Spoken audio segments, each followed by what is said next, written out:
Pas de surprise lors de la dernière journée avant la trêve hivernale. Bienvenue dans LSL Rewind. La rencontre entre Gand et OHL de vendredi soir avait une saveur particulière pour la gardienne louvaniste Faye Lamertine, de retour entre les poteaux après une longue période d'indisponibilité. Et c'est Louvain qui est l'équipe la plus menaçante en première mi-temps. Zomers est au corner, Weefkind s'élève au-dessus de la mêlée, mais ce n'est pas cadré. Gand a cependant mis en place un bloc défensif très solide et les Buffalo se créent des opportunités contre le leader de la série. Le ballon finit par arriver avec un peu de chance chez Van Brinsom qui dévisse sa frappe. Louvain s'essaye au jeu long, Kees vers Zomers, Maas s'interpose. C'est au tour de Gand de s'illustrer, la passe de Van Daal n'aboutit guère.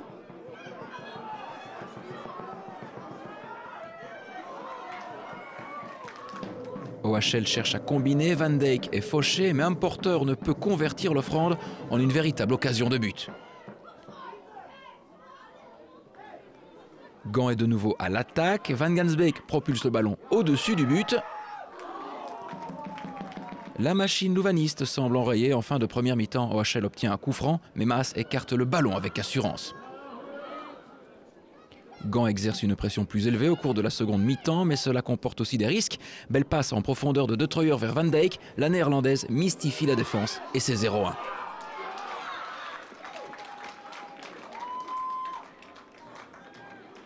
Louvain continue d'attaquer, Kuipers vers De Troyer, mais le cadre se dérobe. Lamertine effectue son premier véritable arrêt de la saison sur un tir lointain de Elsen. Louvain prend ensuite les choses en main. Lamertine élimine deux attaquantes et transmet cette confiance au reste de l'équipe. Van Dijk trouve De Troyer, superbe centre vers Zomers qui sans hésitation propulse le ballon dans les filets. 0-2.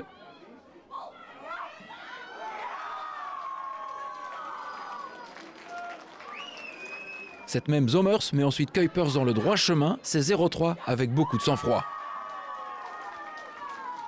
Moins de 5 minutes plus tard, on retrouve De Troyer dans la profondeur vers Zomers. La remise est pour Van Dijk.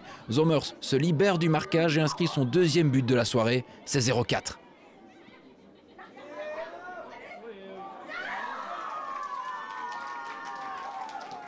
En fin de rencontre, la remplaçante Maximous parvient à réduire l'écart pour Gand, mais ce n'est rien d'autre qu'un but anekdotiek. Score final, un but à 4. Ik denk we hebben een verdienstelijke eerste helft gespeeld, maar als je eerlijk zet en je kijkt naar het verschil in middelen en kwaliteit, ja, dan weet je dat je vandaag die 3 punten niet moet pakken tegen Leuven. Natuurlijk, je gelooft altijd in een stunt en de eerste helft hebben we het goed gedaan, maar de tweede helft is de kwaliteit van Leuven boven komen drijven en waren we net een maatje te klein. Feels really good to go into the vacation with a win and with 2 more goals. It's always nice. Ik denk dat we allemaal aan het aftellen waren een beetje. Ik denk eindelijk even rust, maar natuurlijk na de winterstop gaan we volop teruggaan.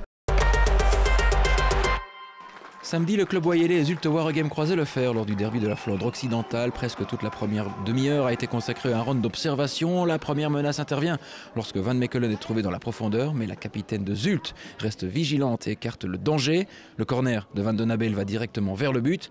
Covent est attentive. De quoi réveiller le club. Van Gelu est au départ de l'action et Iliano est à la conclusion.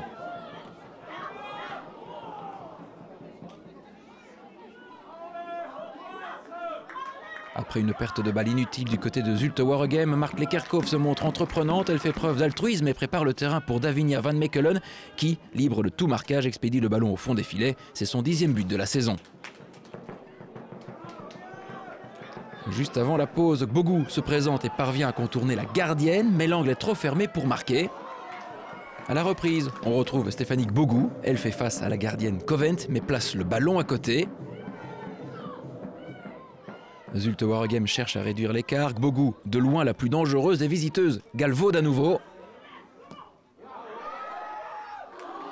À un quart d'heure du terme, Gbogou est à la bonne place, mais Coven, en grande forme, intervient de manière appropriée.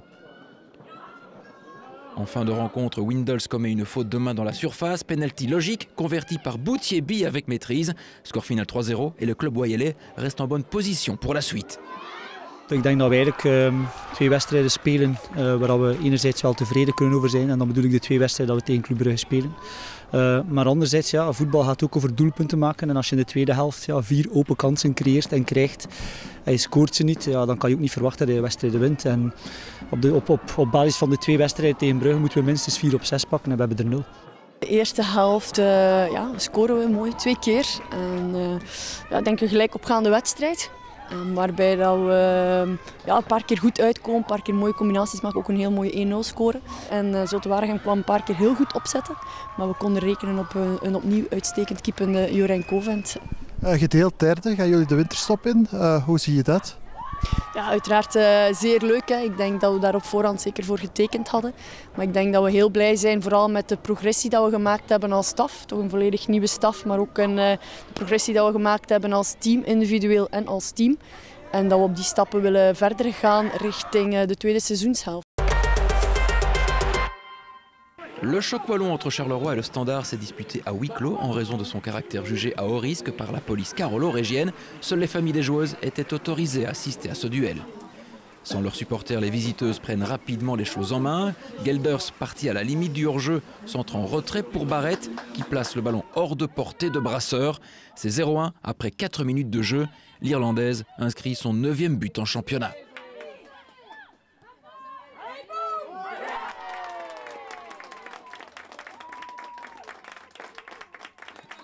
Charleroi tente de réagir dans la foulée et de créer du danger dans une défense du Standard un peu fébrile. La frappe enroulée de Fetty est cependant non cadrée. L'armada offensive liégeoise va passer tout près du 0-2 à la 21e minute, mais la reprise de Toloba est sauvée à même la... Le début du second acte est assez terne, il faut attendre la 65e pour voir à nouveau une opportunité franche. Elle est à mettre à l'actif du Standard, le ballon brossé de Toloba s'écrase sur la barre transversale.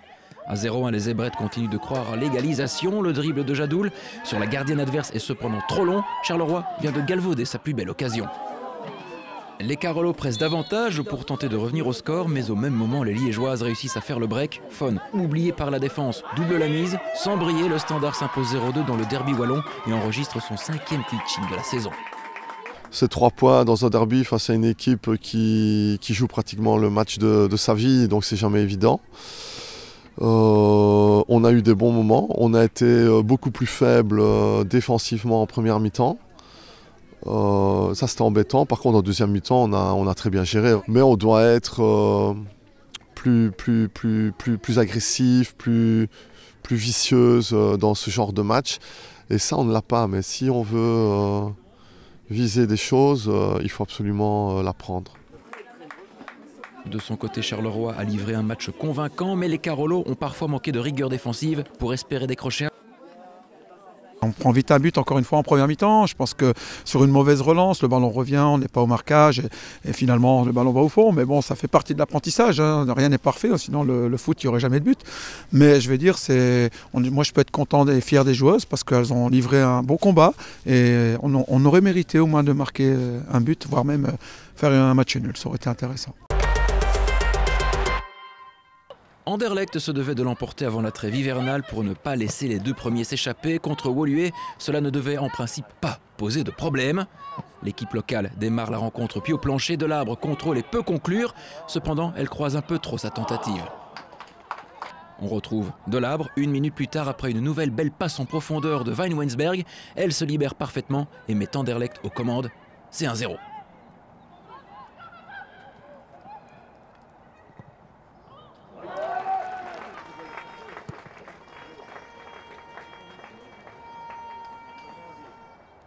Anderlecht domine clairement la première mi-temps, les Bruxelloises remportent presque tous les duels et sur une passe de Wijnands, Delabre peut inscrire son 2e but de l'après-midi. C'est une journée exceptionnelle pour la Française, elle est omniprésente dans la surface adverse, cependant toutes les opportunités ne se concrétisent pas.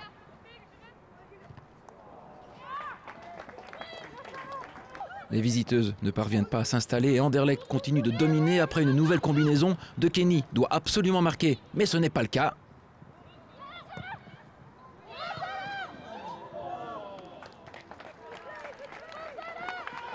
Tout va beaucoup trop vite pour la lanterne rouge et Parsvit trouve l'espace dans le dos de la défense, ce qui permet à Delabre de réaliser un hat-trick avant la mi-temps. L'attaquante en est maintenant à 7 réalisations en Super League.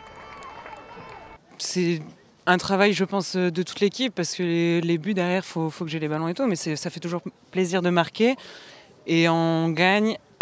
Arrête, on gagne, on prend pas de but, on finit l'année sur un bon match et ça fait plaisir. En début de seconde mi-temps, Delabre cède sa place. Sa remplaçante, Thornton, force Stans à effectuer un bel arrêt. À la 73e minute, Woluwe continue de rencontrer des difficultés avec les nombreux centres anderlechtois déposés dans la surface. Stans doit intervenir à nouveau sur la tentative de Jacobs qui vient de monter au jeu. Ensuite, c'est Ouzraoui qui se met en évidence. Elle tente une talonnade qui file à côté. Jacobs a vu Delabre exceller avant la pause et la meilleure buteuse d'Anderlecht ne peut pas rester muette. Après un corner, elle montre sa totale maîtrise sur ce lob pour porter le score à 4-0. C'est la 9e rose plantée de la saison par Jacobs.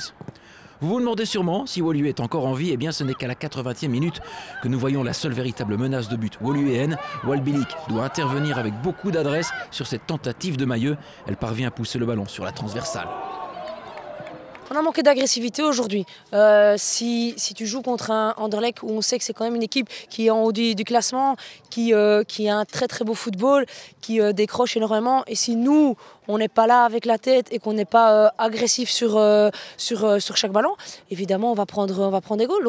Anderlecht maintient sa cage inviolée et la remplaçante Zhang a une nouvelle occasion pour faire 5-0, mais l'ailière de 18 ans tire trop facilement sur Tans. Anderlecht décroche la victoire 4-0 et reste 3e au classement. Son entraîneur Dave Matthews est satisfait de la performance de son équipe jusqu'à présent. Ik denk qua spelniveau dat we zeker en vast niet mogen klagen. Ik denk dat we bij momenten heel goede voetbal brengen. In puntenaantallen hadden we wat meer gehoopt. En ik denk dat we daar ook scherp moeten zijn voor ons eigen. Dat we eigenlijk meer punten moesten bij elkaar gespeeld hebben. Maar ik denk dat er wel een hele goede basis zit om na een nieuw jaar verder te gaan. En dat we nog altijd in de running zijn om onze doelen na te streven. En dat is? Voor de titel spelen. Malines devait impérativement effacer la lourde défaite 8-1 contre le Standard, mais pour cela il fallait se débarrasser de Genk qui devait maintenir le contact avec les équipes de tête. Le début de match est équilibré, la première occasion vient des pieds de Gwen Doisters. À la 15e minute, le premier but tombe littéralement du ciel. Bakarn, gêné par le soleil en plein visage, ne voit pas bien arriver le ballon de Van Anrode et Genk mène 0-1 avec beaucoup de réussite. Genk a la possession, mais ce n'est qu'à la demi-heure que les Limbourgeois sont vraiment dangereuses. Bakarn réalise une bonne parade sur le tir de Doisters. 2 minutes plus tard, la passe de Van Zer vers De Mester est parfaite, mais l'occasion est galvaudée. Nouvelle opportunité gâchée par Genk sur ce coup franc de Van Bell, dévié à côté par Van Kerkhoven. Le 0-2 est dans l'air, sauf que Klaas entre en collision avec Bodewijn. Une simulation, selon Genk, un penalty, selon l'arbitre. L'expérimenté Bouarat prend ses responsabilités et ramène le score à 1 partout. Plus rien ne sera marqué jusqu'à la mi-temps. En seconde période, Genk dicte le rythme. Van Zer saille Doisters qui met inexplicablement sa tête à côté. Doisters trouve ensuite l'espace sur la gauche, délivre un centre tendu et De Mester est à la conclusion. C'est 1-2. De Mester avait également marqué 2 fois contre le KV au match aller. Malgré ce coup du sort, Malines ne baisse pas les bras et sur les phases arrêtées, le danger est bel et bien présent. Le centre de Rilarts est dégagé en corner. En toute fin de match, Bouarat est au bon endroit et réalise une belle action, mais Klaas est attentive et le score ne bougera plus. Genk remporte les 3 derniers points de l'année 2023 après un match difficile sur un terrain lourd. Ik denk dat we vandaag heel veel mentaliteit hebben getoond. We hebben misschien niet zoveel gescoord, onze kans niet afgemaakt, maar ik denk wel dat we gevochten hebben tot de laatste minuut. Ik heb de eerste helft een paar keer heel goede combinaties gehad op dat moeilijk veld. Maar het is juist ontbrak het een beetje om de afwerking. Maar ja, ik ben blij dat we gewonnen hebben. We hebben nu zelf 6 gehaald en dat is voor ons het voornaamste. We hebben ook gezegd voor de wedstrijd 3 punten pakken hier en dan zijn we weg. Malines, qui est toujours à la recherche d'un nouvel entraîneur principal, repart les mains vides malgré une belle mentalité. Het is wel zo dat er van alles gaande is binnen de club, maar we hebben wel het volste vertrouwen in de club, in het bestuur, in de trainerstaf die er vandaag nog staat voor ons. En ja, het is aan ons om het gewoon te tonen op het veld. En we wisten dat we kansen zouden kunnen afdwingen. Ik denk dat we ons best gedaan hebben, ook het staat van het veld was niet ideaal. dat we misschien nog net iets meer op sommige momenten hadden kunnen bij elkaar rapen en die kansen afmaken.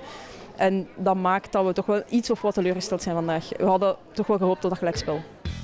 Une 12e journée sans véritable surprise. Au total, 17 buts ont été inscrits. Au classement, pas de changement notable, seulement des ajustements de points et la lutte pour la 6e place, synonyme de Play-off 1, reste toujours ouverte. Il est maintenant temps de souffler. Nous serons de retour le week-end du 13 janvier avec le match entre le Standard et le club YLA. Au nom de toute l'équipe de LSL, nous vous souhaitons de joyeuses fêtes. Ciao!